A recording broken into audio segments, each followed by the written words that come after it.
What's up, YouTube? T-Moose here. Since, of course, December is now officially in the bags, there was a lot of really interesting movies I just saw in December. Some good, some not so good. So here is my official December 2020 2024 ranking. Didn't see a whole lot as you expect. Obviously, the majority of the December releases ends up going wider in January, so there's that. All right, the worst film I saw in the month of Jan. So this is pretty much 23. Like I'm of course gonna be doing like my least favorite to my favorite. Alright.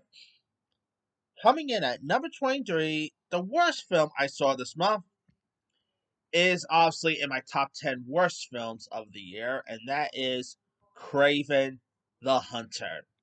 This movie was abysmal. The acting, the dialogue in this thing was terrible. It's such a shame too because I loved Aaron Taylor Johnson. I like Russell Crowe, who by the way needs a new agent. With The Exorcism, uh, with Craven. I don't know what he's doing with his career. He should somehow came back to Gladiator 2. I don't know. I know that wouldn't make sense, but he should just had a revival of Gladiator 2. But whatever. Yeah, Craven just and Paul Aaron and Demos. Not the great year with Argyle. Now this. Fingers crossed. Love Hurts is good, but we'll see. All right, number 22 is F Mary Kill. Now this is of course a new film with Lucy Hale. The Pretty Little Liars girl. And if you guys don't know much about F Mary Kill, it's sort of like the true crime junkie Eva Vaughn is shoved into like a dating app world by her best friend for her third birthday, and she suddenly finds herself at the center of a real life murder case here. And she's trying to find out if the dream man that she's been dating could be the swipe right killer here. And the performances in this was horrible. I like Lucy Hale, who I really think she deserves a new agent, but yeah, her acting in this wasn't great. The girl from the Runaways, what's her name again? Jeannie Garner, I think her name is. I liked her in that movie 4, but this wasn't it. It's just not a good one. All right. Number 21 is Mary. Now, of course, this is the religious film. Where like after a murderous pursuit, Mary's journey to give birth to Jesus unfolds in a biblical coming of age epic. And this movie is so bad, I don't even think that company Angel Studios even wanted it. Because I'm a little surprised at Angel Studios, who of course has been putting out religious type films. I'm surprised they didn't put this thing out, but the movie's so bad they didn't even probably want it. It's just so boring. And Anthony Hopkins is another actor who I feel like really needs a new agent. Like he's won 2 Oscars, and it's such a shame that he's been in not so good stuff like this. The Rebel Moon movies he was just in.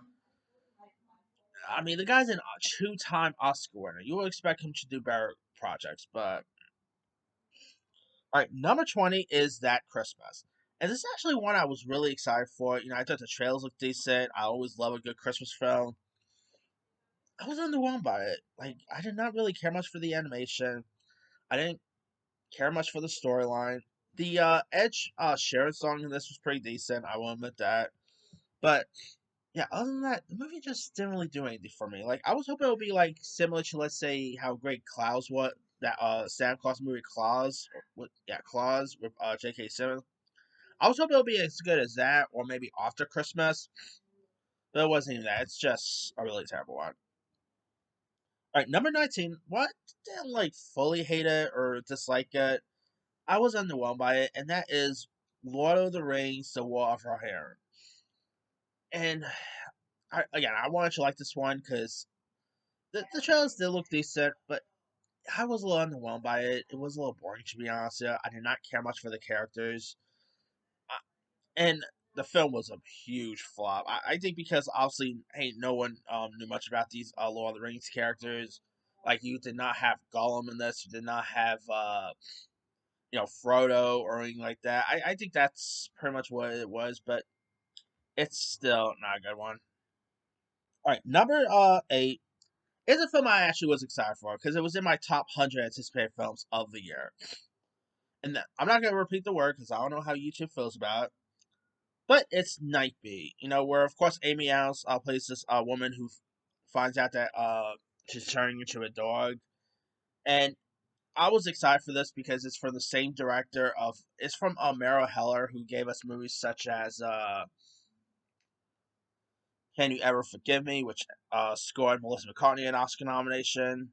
She did that little nice film with Kristen Wiig in it called The Diary of a Teenage Girl, which I think that actually scored a couple of Independent Spirit nominations, if I'm not mistaken. Could be wrong there.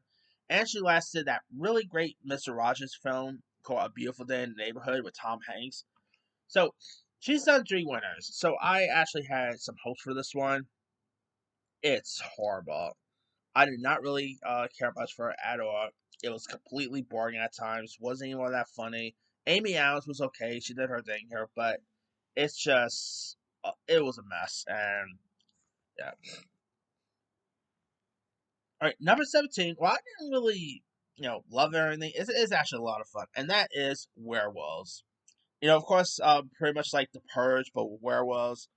I had a fun time with this. Frank Grillo was really good in this. It was really entertaining. Some of the kills in it was pretty cool. It's not like in my top 20 favorite horror movies of the year, nothing like that. But it was a lot of fun, to say the least. And if you guys haven't seen it, I'd say give it a go. It is a really fun one. All right. Number 15. Oh, no, number 16 is a Tubi film. And not gonna lie, this is probably one of their better ones. It's not a good film. I'm not gonna lie and say it's amazing or anything like that, but it was very fun. It's a movie called Adopted. This is actually directed by Chris Stokes, who's been doing lots of Tubi movies. He also directed You Got Served from like 2000s. This is where like a couple adopts a perfect child, and of course his son has like a dark side. It's very similar to that one movie from 1992 called Mikey. Who remembers Mikey? I always do like a good creepy kid movie, whether it's something like you know the the good son, whether it's the bad seed and all. And this like the ending, I really wish had a better ending. Hopefully, we get a sequel, so see how that ending resolves. But I'm not gonna lie, it's not a good movie. I would admit that right now. It's a Tubi film. It ain't good at all. It's more of a guilty pleasure of mine. It's the dialogue and acting isn't so great, but I actually did have fun with it.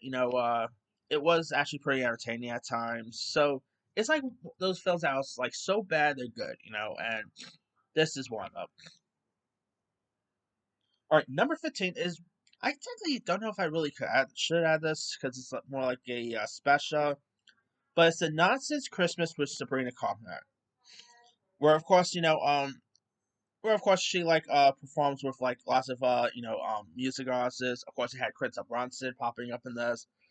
I had a fun time with it. Sabrina Carpenter, I think it's becoming one of the best singers in the business today. I think this girl is amazing. Of course, singing Santa Claus, like her performing with Santa Claus was pretty cool. You know, uh, Chappelle Roan also appeared in this. I had a really fun time with this, and it's a pretty decent one, my friend. All right, number 14 is Maria, which is, of course, the Maria Callas biopic starring Angelina Jolie. And I thought it was a really nice film. Angelina Jolie will probably get an Oscar nomination for this. You know, Pablo Larraín, who also gave us Jackie and Spencer, he did a good job with this. It was a really decent flick. I'm not really I was not too familiar with Maria Callas or anything like that. Like unlike Spencer or Jackie, where I'm more familiar with Jackie Kennedy and Princess Diana, I was not really too familiar with Maria Callas or anything like that. But Angelina Jolie really shined here, and she did a great job.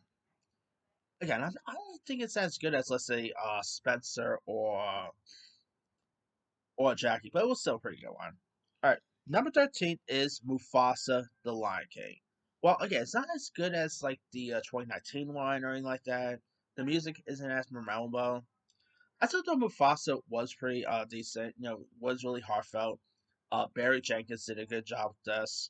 I like the voice sounds from Kelvin Harrison Jr. to Aaron Pereira. It's a really decent one.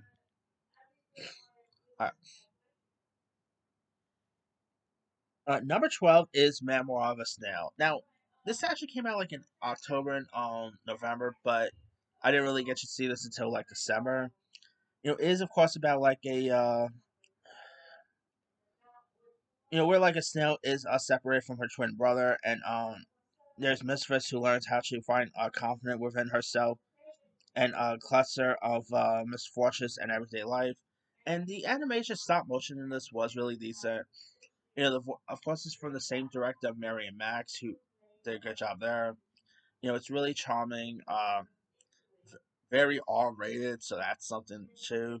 Of course, Sarah Snook, Eric Bana, some decent voice talent. So if you guys haven't seen it, say give it a go. All right, number 11 is Y2K. Of course, this is where like a world where like Y2K actually happens and all. The kills in it are pretty cool. Jane Martell, Rachel Zegler, Alicia Silverstone, Fred Durst was in this. I had a fun time with it. It's not a great film. It's not like A24's best work this year, but it is a fun one, and I cannot wait to see Kyle Mooney directing something else in the future. All right, now here's my official top 10. Number 10 is Flow. Which is of course about this like cat who is displaced by a great flood and finds refuge on a boat with with other species and all. And this is adorable. Like it has zero dialogue. Yes, it really feels like like a long form Pixar short. Like those Pixar shorts definitely feels like a long form version of that. The animation is really good. You know, I still say Wild Robot's gonna win the Oscar for Best Animated Feature, but you know what?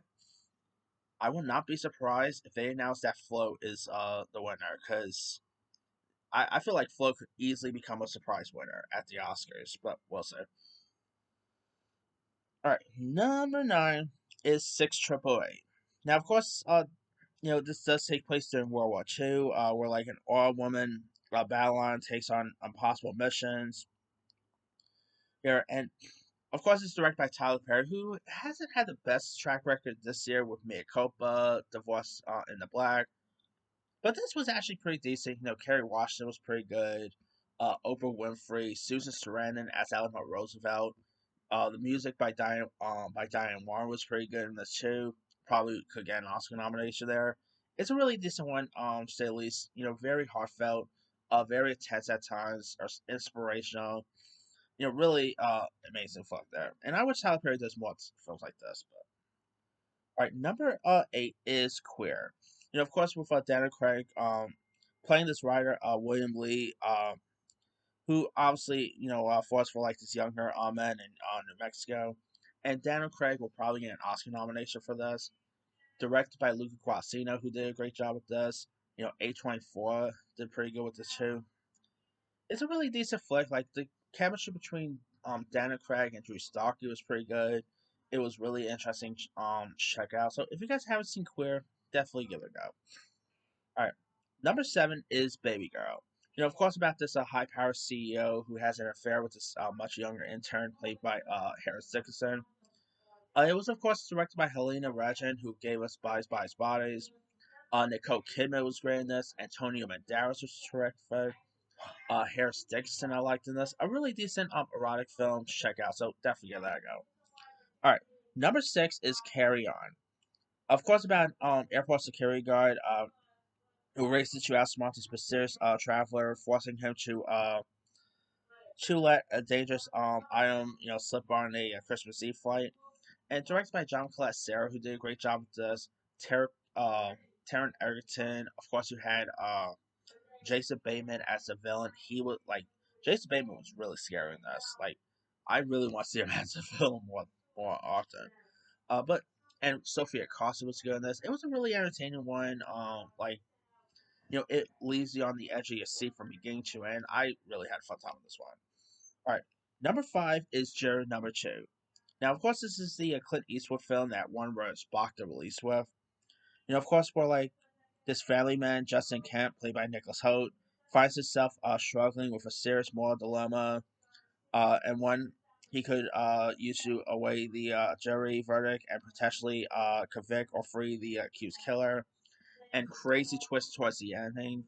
Clint Eastwood did a great job directing. Nicholas Hoult, Tony Collette, J.K. Simmons was good. I mean, if you guys haven't seen it, it's on Max. Go watch it. It's still such a shame Warner Brothers blocked this release. I feel like it could have actually done really well in the box office if they gave it a proper, like, a better release, but they did. Anyway, number four is Nosferatu. I thought Nosferatu was really good. Direct. Of course, I think this is actually Robert Eggers' best work, in my opinion. The effects was really good. The performances by Nicholas Hoult, Lily Rose Depp, William Dafoe was great in this. The look of Nicholas Hoult as Count Orlok was good. I mean, Nosferatu was a really decent horror film and definitely well worth a watch. All right, number three is Sonic the Hedgehog 3. I really had fun time with Sonic 3. It was entertaining. I love the Shadow backstory. Shadow, voiced by Keanu Reeves, was really good in this. It's a really entertaining one. Jim Carrey was great in this. Definitely excited for Sonic 4 when that comes out. All right, number two is The Fire Inside. Of course, about this boxer Clarissa Shields, and of course Ryan Destiny was great in this. Brian Tyree Henry. It was very inspirational. Great performances by Ryan Destiny, who I've been a fan of ever since the show Star, and she was excellent in this. Really amazing film. Very inspirational. Uh, Ryan De- Ryan Destiny was like very fierce in this. So if you guys haven't seen it, definitely give it a go. And the best film I saw this month is A Complete Unknown, which is, of course, the Bob Dylan biopic starring Timothy Chalamet. And Timothy Chalamet was amazing in this. I could easily see him actually winning his Oscar for this because he was excellent here. James Mangold, coming off of Indiana Jones Destiny, he did an amazing job in this. Elle Fanning, Monica Barbaro, Ed Norton did a good job. I mean, this will also make you more a fan of Bob Dylan's work here. The music is great. Definitely give A Complete Unknown a go. But that's pretty much it there. Here is, of course, my rundown. 23, Craven the Hunter. 22, F. Mary Kill. 21, Mary. 20, That Christmas. 19, Lord of the Rings, War of Rohirrim. 18, Nightbait. 17, Werewolves. 16, Adopted. 15, A Nonsense Christmas with Sabrina Carpenter. 14, Maria. 13, Mufasa. 12, Memoir of a Snail. 11, Y2K.